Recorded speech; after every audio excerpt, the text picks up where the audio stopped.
अस्सलाम वालेकुम गाइस, कैसे हैं आप लोग। लास्ट टाइम हमने चैप्टर 12 के न्यूमेरिकल्स किए थे, यूनिट 12 के। आज हम कर रहे हैं ज्योमेट्रिकल ऑप्टिक्स यूनिट 13 के न्यूमेरिकल्स और आप देख रहे हैं लाइफ सेवर ट्यूटोरियोलॉजी। अगर आप चैनल पर नए हैं तो काइंडली लाइक करना और सब्सक्राइब करना ना भूलें। तो ये है कराची बोर्ड यानी सिंध बोर्ड के क्लास 10 के न्यूमेरिकल्स यूनिट 13 के। चलिए स्टार्ट करते हैं। न्यूमेरिकल नंबर 1 में कहते हैं कि अ thumb pin is position at a distance of 15 centimetre from a convex mirror of a focal length of 20 centimetre. Determine position and nature of image. कह रहे हैं कि एक थंब पिन है जो कि पोजीशनड है कहाँ पे, distance of 15 centimetre from a convex mirror. एक कॉन्वेक्स मिरर है, आप कॉन्वेक्स मिरर, कॉनकेव मिरर, ये सारी चीज़ें पढ़ चुके हो, थ्योरी वगैरह आपकी कंप्लीट है, तो आपको इसका कॉन्सेप्ट होना चाहिए। ठीक है जी। ये कह रहे हैं कि कॉन्वेक्स मिरर से इतनी दूर एक ऑब्जेक्ट यानी कि थंब पिन पड़ा हुआ है, ठीक है, 15 सेंटीमीटर की दूरी पे। तो आपको क्या दे दिया इन्होंने, ऑब्जेक्ट डिस्टेंस दे दी जो कि 15 सेंटीमीटर की है। और लेंस कौन सी, कॉन्वेक्स मिरर, सॉरी मिरर कौन सी, कॉन्वेक्स मिरर है, जिसके फोकल लेंथ के बारे में बताया है कि वो 20 सेंटीमीटर है। अब आप फाइंड करके बताएं पोजीशन, नेचर, इमेज जो बन रही है उसके नेचर के बारे में बताना है और पोजीशन के बारे में बताते हैं। तो आइए डेटा बनाते हैं। डेटा कैसे बनेगा, पी दिया हुआ है यानी ऑब्जेक्ट डिस्टेंस की मैंने, जो कि 15 सेंटीमीटर की है। उसके बाद बताया है कॉन्वेक्स मिरर है और उसकी फोकल लेंथ 20 सेंटीमीटर है। अब 20 सेंटीमीटर की फोकल लेंथ तो लिख दी, लेकिन माइनस का साइन लगाना पड़ेगा। साइन कन्वेंशन में हमने पढ़ रखा है कि अगर कॉन्वेक्स मिरर हो तो उसकी फोकल लेंथ हम नेगेटिव लेते हैं। कॉन्वेक्स मिरर की वजह से हमने माइनस का साइन लगाया। हमें फाइंड क्या करना है, पोजीशन और नेचर ऑफ इमेज। तो पोजीशन फाइंड करनी है, पोजीशन क्या होती है, इमेज डिस्टेंस क्या होता है, वो क्यों होता है, और नेचर ऑफ इमेज फाइंड करेंगे। ठीक है, नेचर ऑफ इमेज कुछ भी नहीं है, ठीक है, आप समझ जाएंगे, वर्चुअल और रियल बताना है इसमें। ठीक है जी, ठीक है। ये अब आते हैं हम सॉल्यूशन की तरफ। तो एक ही इक्वेशन है, मिरर इक्वेशन, जो कि तकरीबन हर फॉर्मूले में, हर न्यूमेरिकल में यूज़ होगा। ये जो है वो है 1/f = 1/p + 1/q। ये फॉर्मूला है आपके पास, ठीक है, ये यूज़ करना है। ये वैल्यूज़ पुट करते हैं तो हमारे पास f कितना था, 20, तो f की जगह हमने माइनस का 20 लिख दिया, ठीक है, क्योंकि नेगेटिव है कॉन्वेक्स मिरर की वजह से। 1/p, पी की वैल्यू भी गिवन है 15 सेंटीमीटर की, plus q, plus 1/q। q हमें फाइंड करना है, तो हमने जो चीज़ फाइंड करनी थी उसे हमने एक तरफ कर दिया। ठीक है जी, ये नेगेटिव का था, ये इक्वल टू की दूसरी साइड आके पॉजिटिव हो गया, और ये नेगेटिव पॉजिटिव का था, इक्वल टू की दूसरी साइड आके नेगेटिव हो गया। ठीक है, तो माइनस का 1/q = 1/5 + 1/220। अब यहाँ पे बच्चे कंफ्यूज होते हैं कि एलसीएम कैसे ले, तो बेटा बहुत आसान तरीका है एलसीएम लेने का। आप क्या करें, नीचे वाली दोनों चीज़ों को मल्टीप्लाई करते हैं। ठीक है, जैसे 15 और 20 है, दोनों डिनोमिनेटर को मल्टीप्लाई कर दिया आपस में, और ये इनको ना ऊपर ले जाके यानी क्रॉस मल्टीप्लाई करते हैं। ठीक है, ऊपर जैसे कि यहाँ पे 20 है ना नीचे, तो 20 को यहाँ 1 से मल्टीप्लाई करते हैं और 15 को ये वाले 1 से मल्टीप्लाई करते हैं, तो आपके पास 20 + 15 आ जाएगा ऊपर, और नीचे आ जाएगा 15 × 20, तो 35 होता है। 20 + 15 कितना होता है, 35 होता है। 15 को जब हम 20 से मल्टीप्लाई करेंगे तो 300 वैल्यू आएगी। ठीक है, ये हमारे पास जो भी वैल्यू आएगी वो हमारे पास 1/q की होगी। ठीक है, हमें तो 1/q नहीं चाहिए, हमें तो q चाहिए। तो हम क्या करेंगे, जब इसको रेसिप्रोकल करेंगे तो ये भी रेसिप्रोकल होगा। तो देखिए यहाँ पे ये रेसिप्रोकल हो गया, हमने q पे सेट किया तो 300 ऊपर चला गया, 35 नीचे आ गया। सिंपल डिवाइड किया हमने, तो हमारे पास जो वैल्यू आई, माइनस का q = 8.5 सेंटीमीटर, 8.57 सेंटीमीटर की आई। ठीक है, जब हमने माइनस को यहाँ से यहाँ भेजना था, माइनस को यहाँ से यहाँ कैसे भेजते हैं, -1 से मल्टीप्लाई करा देते हैं दोनों साइड। ठीक है, ये बात याद रखिएगा, -1 से दोनों साइड आपने मल्टीप्लाई कराया। ये लाइन आप ऐड भी कर सकते हैं, लिख भी सकते हैं न्यूमेरिकल्स बनाते हुए कि हम क्या कर रहे हैं, अब हम मल्टीप्लाई करेंगे -1 को बोथ साइड्स। ठीक है, तो जिसकी वजह से ये प्लस का क्यू हो जाएगा और माइनस यहाँ शिफ्ट हो जाएगा। ठीक है, अब इसी से हमें सेकंड पार्ट में क्या फाइंड करना था, नेचर ऑफ इमेज, और इसी से हमें नेचर ऑफ इमेज का भी पता लग जाएगा। ठीक है, क्यों भाई, क्योंकि आपने देखा नहीं कि ये जो चीज़ है, ये जो वैल्यू आई है, ये आपके पास किस में आई है, नेगेटिव में आई है। ठीक है, तो नेगेटिव का जब भी इमेज डिस्टेंस जब भी नेगेटिव में मौजूद हो हमारे पास, तो इमेज कैसी होती है, वर्चुअल इमेज होती है। तो ये लाइन मैंने यहाँ पे लिखी है, image distance is negative representing virtual image. Image distance कैसी आई है, नेगेटिव आई है, यानी कि इसका मतलब इमेज कैसी है, वर्चुअल इमेज है। ये हमारा पहला न्यूमेरिकल कंप्लीट हो गया। आइए दूसरे न्यूमेरिकल को देखते हैं। तो दूसरे न्यूमेरिकल में क्या बताया जा रहा है, दूसरे न्यूमेरिकल में हमें सवाल क्या है दूसरे न्यूमेरिकल में कहते हैं कि an image of a specimen apparent appears to be 11.5 centimetre behind a concave mirror. सबसे इंपॉर्टेंट बात इन्होंने बताई कॉनकेव मिरर। कॉनकेव मिरर बता दिया, इसका मतलब फोकल लेंथ पॉजिटिव लेंगे, ठीक है जी। और कहते हैं कि भाई कि इमेज डिस्टेंस जो है ना, कोई स्पेसिमेन है जिसकी इमेज जो है ना इतने सेंटीमीटर दूर बन रही है, इतने सेंटीमीटर यानी कि 11.5 सेंटीमीटर दूर बन रही है। कोई कॉन्वेक्स कॉनकेव लेंस है उसके बिहाइंड बन रही है, ये बात इंपॉर्टेंट है, बिहाइंड बन रही है, ठीक है जी। बिहाइंड बन रही है, बिहाइंड का मतलब वर्चुअल बन रही है, ठीक है। बिहाइंड का मतलब वर्चुअल इमेज है, ठीक है। बिहाइंड का मतलब वर्चुअल इमेज है, ठीक है। कितनी दूरी बन रही है? 11.5 सेंटीमीटर। अब वर्चुअल है तो इसकी वजह से हमने क्या लगा दिया? माइनस। साइन कन्वेंशन में हमने पढ़ा रखा है, वर्चुअल इमेज के लिए हम क्या लगाएंगे? माइनस का निशान लगा देंगे। फ्रीक्वेंसी फ्रीक्वेंसी कह रहा हूँ, फ्रीक्वेंसी बोल के ना फ्रीक्वेंसी आ गया दिमाग में। फोकल लेंथ जो हमें गिवन है इस मिरर की वो है 13.5 सेंटीमीटर की, जो आगे हमने लिख दी। पॉजिटिव लेंगे क्योंकि कॉनकेव मिरर है। हमें क्या फाइंड करना है? Find specimens distance from the mirror. हमें फाइंड करना है स्पेसिमेन कितनी दूरी पर है, मिरर से कितनी दूर है, ठीक है। वही फॉर्मूला लगेगा, पहले बता चुका हूँ, 1/f = 1/p + 1/q। हमने क्या करना है? वैल्यूज़ पुट करनी है, ठीक है। एफ़ की जगह हमने 13.5 पुट किया, = 1/p + 1/q। क्यू क्या है हमारे पास? नेगेटिव में है, तो हमने ब्रैकेट बनाया, उसके अंदर माइनस का लिख दिया, ठीक है। नेक्स्ट स्टेप में क्या हुआ? कुछ भी नहीं हुआ, बस ये माइनस जो है ना मल्टीप्लाई हुआ, ये माइनस इससे मल्टीप्लाई हुआ तो प्लस माइनस माइनस होता है, माइनस का साइन आ गया। अब हम लेंगे एलसीएम। वही एलसीएम लेने के लिए वही तरीका यूज़ करेंगे, ठीक है। नीचे वाले दोनों को मल्टीप्लाई कर देंगे और नीचे वालों को ऊपर से ले जाकर, जैसे इन दोनों को आपस में मल्टीप्लाई कर दिया, ये नीचे हो गए, इसको यहाँ से मल्टीप्लाई करेंगे 1 से, इसको यहाँ पे 1 से क्रॉस मल्टीप्लाई कर देंगे, ठीक है। तो हमारे पास 11.5 + 13.5 डिवाइड में हमारे पास 13.5 मल्टीप्लाई बाई 11.5 आ जाएगा, ठीक है। जब हम इनको मल्टीप्लाई कराएंगे, इनको प्लस कराएंगे, तो हमारे पास क्या वैल्यू आएगी? हमारे पास ये वैल्यू आएगी 25 मल्टीप्लाई बाय 25 डिवाइडेड बाय 15 नहीं है 155.25, ठीक है। ये वैल्यू आई, ठीक है। ये तो हमारे पास किस चीज़ की वैल्यू आई? 1/p की। हमें p की वैल्यू चाहिए, तो हम क्या करेंगे? इसको रेसिप्रोकल करेंगे। इसको जब हम रेसिप्रोकल करेंगे, ठीक है, तो ये साइड भी रेसिप्रोकल हो जाएगी। तो 25 ऊपर था, 25 नीचे आ जाएगा और 5155.25 ऊपर आ जाएगा। जब हम इसको डिवाइड करेंगे तो सिंपल हमारे पास आंसर आ जाएगा, जो कि 6.21 सेंटीमीटर आ रहा है, ठीक है। तो लो जी, यहाँ तक हमारा सेकंड न्यूमेरिकल भी हो गया। पढ़ते हैं तीसरा न्यूमेरिकल की तरफ। तो तीसरा न्यूमेरिकल है हमारे पास, उसमें कहते हैं कि एक कॉन्वेक्स मिरर है। फिर से एक इंपॉर्टेंट बात कर दी उन्होंने, कॉन्वेक्स मिरर है, ठीक है जी। कॉन्वेक्स मिरर है use for rear view of an automobile, ठीक है। एक कोई ऑटोमोबाइल है, कोई गाड़ी में, जो गाड़ी की जो रियर इमेज होती है, जो ड्राइवर मिरर होता है, उसमें हम जो मिरर यूज़ कर रहे हैं वो कॉन्वेक्स मिरर यूज़ करते हैं।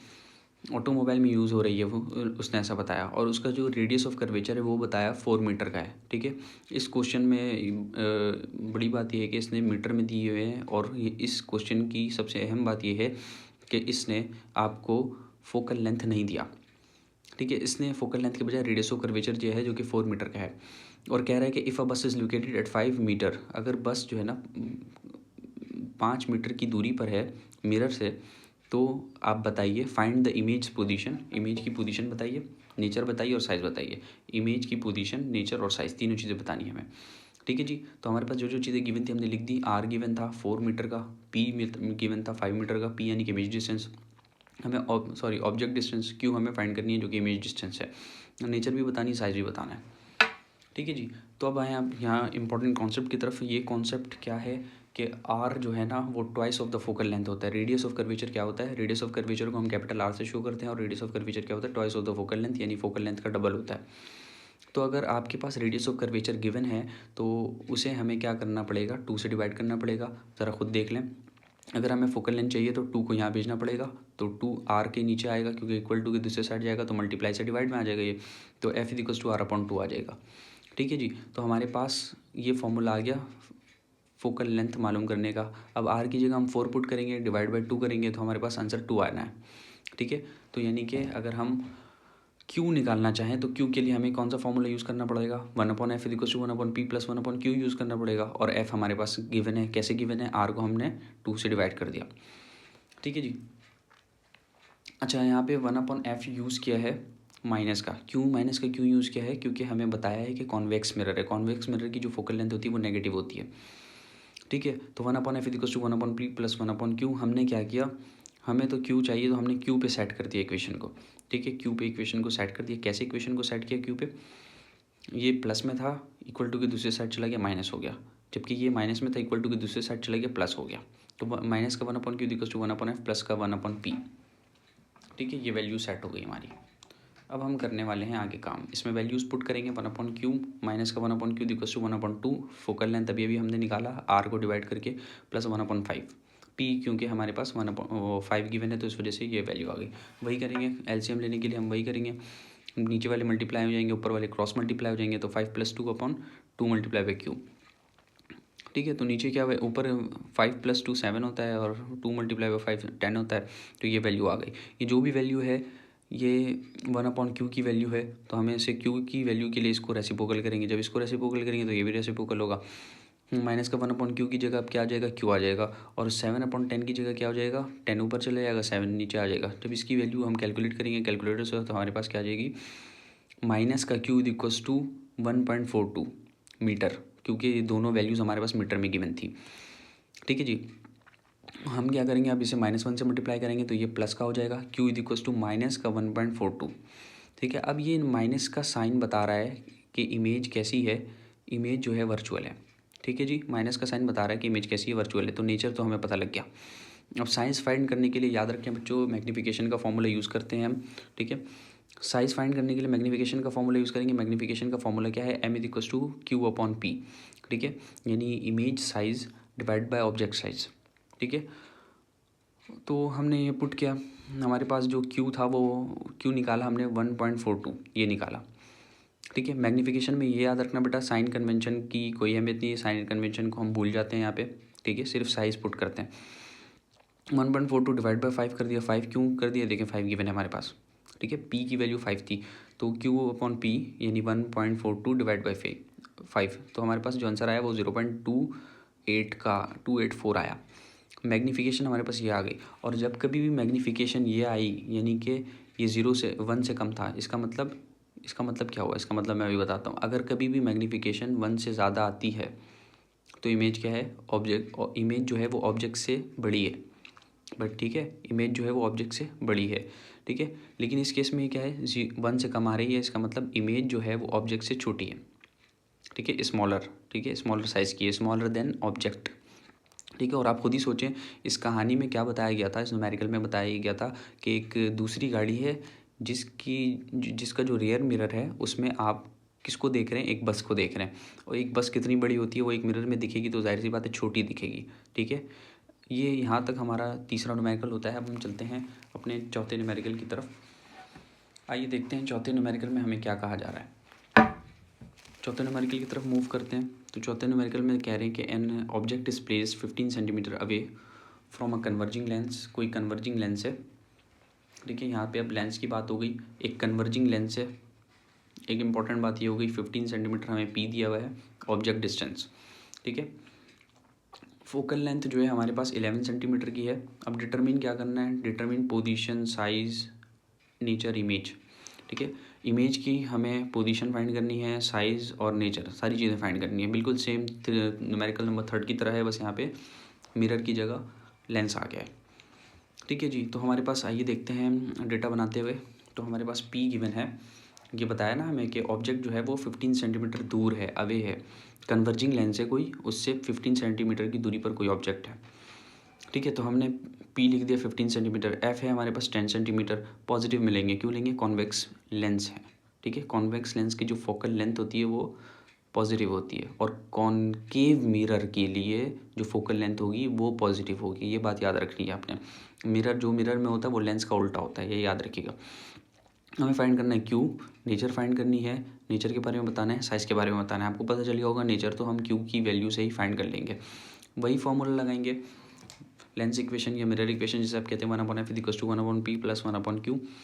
हमने क्या किया, अब हमें फाइंड करना है क्यू, तो हमने क्यू पे वैल्यूज़ को सेट कर दी, फॉर्मूले को सेट कर दिया। कैसे सेट किया भाई, क्यू को यहीं रहने दिया, ठीक है, क्यू को यहीं रहने दिया, 1/p को इधर भेज दिया। तो देखें क्यू यहीं पे रह गया, 1/q is equals to 1/f यहीं पे था, यहाँ पे माइनस का ये ऐड हो गया, माइनस का 1/p आ गया। ठीक है, वैल्यूज पुट करते हैं। f की वैल्यू हमें 10 गिवन है तो f की जगह 10, और p की वैल्यू हमें 15 गिवन है तो p की जगह 15। आइए एलसीएम लेते हैं। एलसीएम कैसे लेंगे भाई, मल्टीप्लाई कराएंगे फिर क्रॉस मल्टीप्लाई कराएंगे। हमारे पास इस तरह की कोई कंडीशन आएगी। 10 मल्टीप्लाई बाई 5 ऊपर आएगा 15 माइनस 10। कैसे आया ये, इन दोनों को मल्टीप्लाई कराया। ठीक है, इन दोनों को मल्टीप्लाई कराया, इसको यहाँ मल्टीप्लाई कराया, इसको यहाँ मल्टीप्लाई कराया, तो हमारे पास क्या आया 15 minus 10 divided by 10 multiply by 15। ठीक है जी, तो हमारे पास वैल्यू जो सेट पे आई है वो 1/q इक्वल्स टू 5/150 आई है। कैसे आई, जब 10 को इससे मल्टीप्लाई करेंगे तो 150 आ जाएगा। हमें 1/q नहीं चाहिए, हम क्या करेंगे, रेसिप्रोकल कर देंगे। रेसिप्रोकल किया तो हमारे पास 150/5 आया। जब हमने डिवाइड किया है 5 1 5 5 3 15 होता है, तो हमारे पास ये वैल्यू आ गई, q इक्वल्स टू 30 सेंटीमीटर। ठीक है, q equals to 30 centimetre positive sign के साथ, तो इसका मतलब नेचर क्या है, रियल है। इमेज कैसी बनी है, रियल इमेज बनी है। ठीक है, रियल इमेज बनी है। साइज़ के लिए क्या करेंगे, वही मैग्नीफिकेशन का फॉर्मूला यूज़ करेंगे, q/p। ठीक है, q हमारे पास 30 अभी हमने निकाला, और p 15 गिवन है। 15 1 जो 15 15 2 जो 30, तो मैग्नीफिकेशन q है ग्रेटर देन 1 है। इसका मतलब इमेज कैसी है भाई, बड़ी है। पहली बात तो बड़ी है, लेकिन आप देखें कि क्या है, 2 आ रहा है इसका, यहाँ पे क्या आ रहा है 2, ये 15 था और उसका 30 आ रहा है, यानी डबल ट्वाइस आ रहा है, तो इस वजह से हमने लिख दिया डबल। ठीक है, यानी इमेज जो बनी है वो ऑब्जेक्ट से डबल बनी है, डबल साइज़ की बनी है। तो ये हमारा चौथा न्यूमेरिकल था, ये भी कंप्लीट हो गया। पांचवा देखते हैं, और उसके बाद छठा सबसे यूनिक न्यूमेरिकल है। आइए, न्यूमेरिकल नंबर 5, इसमें कह रहे हैं कि कॉन्केव लेंस है, ये बात इंपॉर्टेंट है बहुत। कॉन्केव लेंस है जिसकी फोकल लेंथ 20 सेंटीमीटर की है। ठीक है, कॉन्केव लेंस है जिसकी फोकल लेंथ 20 सेंटीमीटर की है। कॉन्केव लेंस के लिए जो फोकल लेंथ होगी वो नेगेटिव में लेंगे, ये बात समझ आ गई। और कॉन्केव लेंथ हमेशा वर्चुअल इमेज बनाती है, ये बात भी समझ आ गई होगी आपको, ये आपने पढ़ा होगा थ्योरी के अंदर। ठीक है, जो कि एक कोई कॉन्केव लेंस है जिसकी फोकल लेंथ 20 सेंटीमीटर की है, और वो इमेज कहाँ बना रही है, 15 centimetre from the lens. Lens से कितनी दूरी पे बना रही है, 15 सेंटीमीटर की दूरी पे। तो यानी कि आपके पास इमेज डिस्टेंस आ गया और फोकल लेंथ आ गई। अब ये कह रहे हैं determine power of a lens, ये कह रहे हैं कि पावर बता दें कि भाई लेंस कितनी पावर की है। Also how far is the object, how far जब भी आएगा आप समझ जाना कितनी दूर। ठीक है, हाउ फार का मतलब कितनी दूर। How far is the object position from the lens, ये कह रहे हैं कि भाई आप पावर बता दो लेंस की, और जो ऑब्जेक्ट है वो बता दो कितनी दूरी पे बनेगी, यानी ऑब्जेक्ट डिस्टेंस और पावर पूछ रहे हैं। आइए डेटा बनाते हैं। फोकल लेंथ हमें गिवन था 20, तो हमने माइनस लगाया, क्यों, साइन कन्वेंशन में हमने पढ़ रखा है माइनस लगा देंगे कॉन्केव लेंस के लिए। ठीक है, क्यों हमें गिवन है 15, और हमें पता है कॉन्केव लेंस जो है वो सिर्फ और सिर्फ वर्चुअल इमेज बनाती है, तो हमने 15 लगा, 15 के साथ माइनस लगा दिया। हमें फाइंड करना है पावर, और ये मैंने पावर इसलिए लिख दिया क्योंकि कैपिटल पी का मतलब पावर होता है, यहाँ पे कंफ्यूज मत होना। स्मॉल पी का मतलब image distance, sorry object distance होता है, यहाँ गलत लिख दिया है मैंने, ऑब्जेक्ट डिस्टेंस लिखेंगे यहाँ पे। ठीक है, let me correct this, image नहीं ऑब्जेक्ट डिस्टेंस होगा, ऑब्जेक्ट डिस्टेंस। ठीक है, ऑब्जेक्ट डिस्टेंस। अब हम आते हैं सॉल्यूशन की तरफ। तो 1/f equals to 1/p plus 1/q। 1/f की जगह 1/f की वैल्यू हर की, अब वैल्यूज़ पुट करेंगे। तो वैल्यूज़ कैसे पुट करेंगे भाई, f हमें गिवन है 20 माइनस का, क्यों, क्योंकि कॉन्केव था, इस वजह से हमने क्या लिख दिया, माइनस का 1/20 इक्वल्स टू 1/p। तो हमें पता ही नहीं है, यही तो फाइंड करना है, यानी कि p फाइंड करना है। तो हमारे पास तो इस फॉर्म में है ना अभी, प्लस 1/, क्या है, प्लस का 1/15, 1/15 माइनस का 15 होगा। क्यों होगा माइनस का, क्योंकि हमें पता है कि ये वर्चुअली इमेज बनाता है। ठीक है, आगे चलते हैं। आगे हम क्या करेंगे भाई, क्रॉस मल्टीप्लाई करने हम नहीं, बल्कि हमें ये चाहिए, तो हम क्या करेंगे, इस पर सेट करेंगे वैल्यू को। तो 1/p को यहीं रहने दिया, इसको उड़ा के वहाँ फेंक दिया, इसको यहीं रहने दिया। ये माइनस का 1/15 जो है ना, अच्छा ये माइनस कैसे हो गया ये देखते हैं। ये है ना माइनस का, ये प्लस का है, तो ये मल्टीप्लाई होते हैं आपस में, तो प्लस माइनस माइनस होता है, इस वजह से माइनस आ गया, माइनस का 1/15। अब हमने ये जो माइनस का 1/15 है उसको उड़ा के यहाँ भेज दिया, ठीक है। तो ये आ गया 1/15, यहाँ से माइनस खत्म हो गया क्योंकि इक्वल टू की दूसरी साइड आ गया, ये वाला माइनस वैसे ही रह गया, माइनस का 1/20 इक्वल्स टू 1/p। तो 1/p जो चाहिए होता है वो हम लेफ्ट हैंड साइड पे रखते हैं, 1/p इक्वल्स टू, फिर हमने इसको मल्टीप्लाई कराया, ठीक है, और इसको क्रॉस मल्टीप्लाई कराया 20 15, ठीक है, 20 - 15, ठीक है। तो हमारे पास 1/p की क्या वैल्यू आई, 20 - 15 5 बचा, 15 × 20 300, ठीक है। तो हमें तो 1/p नहीं चाहिए, हमें तो p चाहिए, तो हमने इसको रेसिप्रोकल कर दिया। जब इसको रेसिप्रोकल किया तो ये भी रेसिप्रोकल होगा, तो 300/5 आ गया। जब हमने इसे कैलकुलेट किया कैलकुलेटर से, किसी भी उससे इसकी क्या बोलते हैं उसको, कुछ भी बोलते हैं, कैलकुलेट किया, हमारे पास क्या वैल्यू आई, 60 सेंटीमीटर की वैल्यू आई, ठीक है। तो इमेज डिस्टेंस हमें पता लग गई। अब हमें फाइंड करना है पावर, और पावर का फॉर्मूला होता है P = 1/f। पावर क्या होती है, reciprocal of focal length in metre, ये बात याद रखनी है, इन मीटर, ठीक है। तो हमारे पास फोकल लेंथ तो सेंटीमीटर में गिवन है, 1 मिनट, ये देखें फोकल लेंथ तो सेंटीमीटर में गिवन है। अब क्या करेंगे, कुछ नहीं करेंगे यार, चिल। P = पावर का formula P = 1/f in metre. अब क्या करेंगे, 1/f तो है हमारे पास 20, ठीक है, 1/f तो 20, लेकिन ये तो 20 तो सेंटीमीटर में। आप दो काम कर सकते हैं, या तो इस तरह भी कर सकते हैं जैसे मैंने किया हुआ है। मैंने क्या किया हुआ है, 1/f लिख दिया, ठीक है। f जो है ना, f हमारे पास सेंटीमीटर में था, इसको मीटर में कन्वर्ट करने के लिए मैंने 100 से डिवाइड कर दिया। अगर आपको ये काम यहाँ नहीं करना तो आप यहाँ भी कर सकते हैं, क्या आप 20 को यहाँ पे डिवाइड कर दें, जिससे आपके पास वैल्यू आ जाएगी, 20 को यहाँ पे 100 से डिवाइड कर दें, ठीक है, जिसके पास आपके वैल्यू आ जाएगी 0.2, ठीक है। तो हमने जब इसको 1 माइनस का 20/100 किया, तो हमारे पास ये जो वैल्यू थी, ये कटने के बाद 0.2 वैल्यू आई, यानी कि माइनस का, ये जो माइनस था ये यहाँ पे आ गया, क्योंकि यहाँ प्लस था, प्लस माइनस माइनस होता है, माइनस का 1/0.2,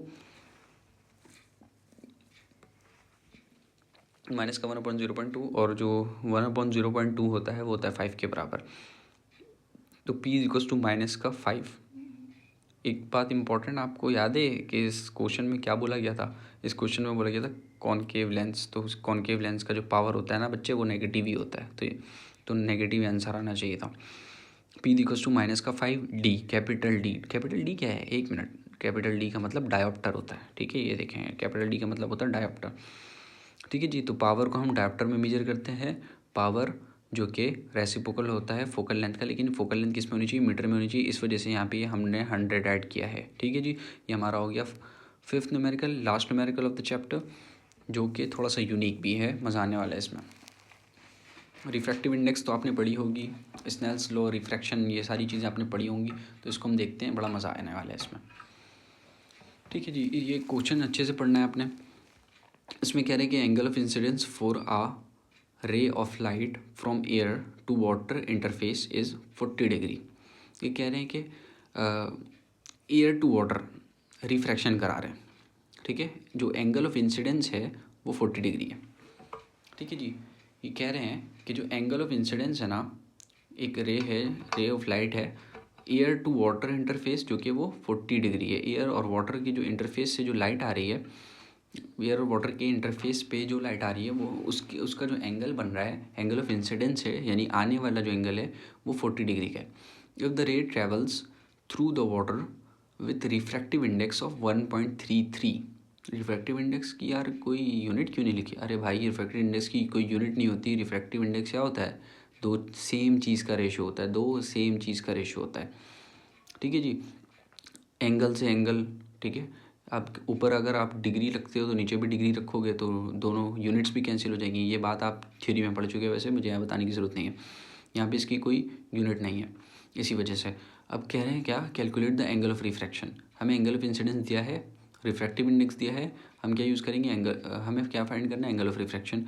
तो हम कौन से कॉन्सेप्ट को यूज़ करेंगे यहाँ पे, स्नेल्स लॉ का जो कॉन्सेप्ट है, याद आ रहा है कुछ, डेटा बनाएंगे। एंगल ऑफ इंसिडेंस हमें गिवन है, एंगल ऑफ इंसिडेंस जो है वो 40 डिग्री का है। रिफ्रैक्टिव इंडेक्स जिसे हम ईटा से शो करते हैं, ग्रीक लेटर ईटा से शो करते हैं, मैंने यहाँ पे शायद शो नहीं किया है, इक्वल्स टू 1.33, ये गिवन है हमें refractive index of water. Angle of refraction find करना है, आइए काम करते हैं। स्नेल्स लॉ में हमें बताया जाता है कि जो साइन एंगल ऑफ इंसिडेंस है और साइन एंगल ऑफ रिफ्रैक्शन है, इसका रेशो एक कांस्टेंट के बराबर होता है, जिस कांस्टेंट को हम रिफ्रैक्टिव इंडेक्स कहते हैं, ठीक है। इस कांस्टेंट को हम रिफ्रैक्टिव इंडेक्स कहते हैं। जो साइन एंगल ऑफ इंसिडेंस और साइन एंगल ऑफ रिफ्रैक्शन का रेशियो है ना, देखें डिवाइड हो रहा है, यानी कि रेशियो निकल रहा है, वो एक कांस्टेंट के बराबर आता है और इस कांस्टेंट को हम रिफ्रैक्टिव इंडेक्स कहते हैं। ये स्नेल्स लॉ से पता लगा हमें, ठीक है। तो रिफ्रैक्टिव इंडेक्स को हम यहाँ पे ईटा से शो करते हैं। ईटा की वैल्यू हमें गिवन है, एंगल ऑफ इंसिडेंस गिवन है, एंगल ऑफ रिफ्रैक्शन फाइंड करनी है। तो 1.33 हमारे पास गिवन था, ये देखें 1.33 गिवन था, और एंगल ऑफ रिफ्रैक्शन हमें फाइंड करना है, एंगल ऑफ इंसिडेंस गिवन है। साइन एंगल ऑफ इंसिडेंस हमारे पास 40 डिग्री है, साइन एंगल ऑफ रिफ्रैक्शन ऐसे लिख दिया। आगे बढ़ते हैं, प्रोसीड करते हैं। तो हमारे पास हमने क्या किया, ये डिवाइड में था, इसको इक्वल टू की दूसरी साइड भेजा, मल्टीप्लाई में आया, ये यहाँ मल्टीप्लाई में था, इसको इक्वल टू की साइड दूसरी साइड भेजा, डिवाइड में आ गया। तो sine angle of refraction is equal to sine 40 degree divide by 1.33, ठीक है। अब हमने क्या किया, ये कटा हुआ है, ठीक है, ये स्टेप कटा हुआ है, ठीक है। अब हमने क्या किया, sine angle of refraction is equal to 0.64, अच्छा वैल्यूज़ निकाल ली हमने, यानी कि साइन 40 ही निकाला, तो साइन 40 हमारे पास 0.642 के बराबर होता है।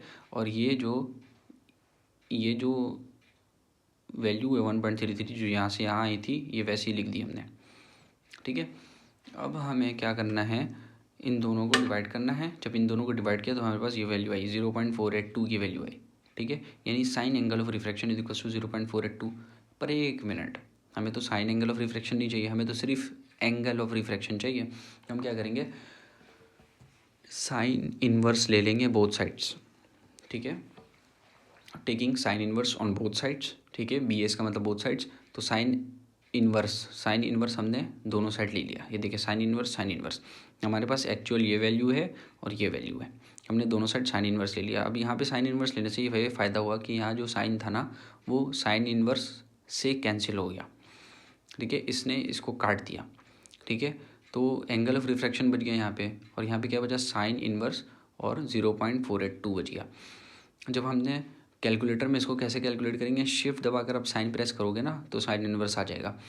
तो शिफ्ट दबा के आप साइन इनवर्स लिखना, शिफ्ट दबा के साइन प्रेस करना, और उसके बाद ये वैल्यू पुट कर देना, ठीक है। उसके बाद ये नंबर्स डाल देना तो आपके पास, और इक्वल टू का बटन दबा देना तो आपके पास ये वैल्यू आ जाएगी। तो एंगल ऑफ रिफ्रैक्शन हमने फाइंड कर लिया 28.81 डिग्री, ठीक है। तो ये न्यूमेरिकल थोड़ा सा यूनिक था, मज़ेदार था, और उम्मीद है कि आपको वीडियो बड़ी अच्छी लगी होगी। अगर अच्छी लगी है तो काइंडली सब्सक्राइब करें, शेयर करें और खूब सारा पढ़ें, अपना खूब सारा ख्याल रखें। Thank you.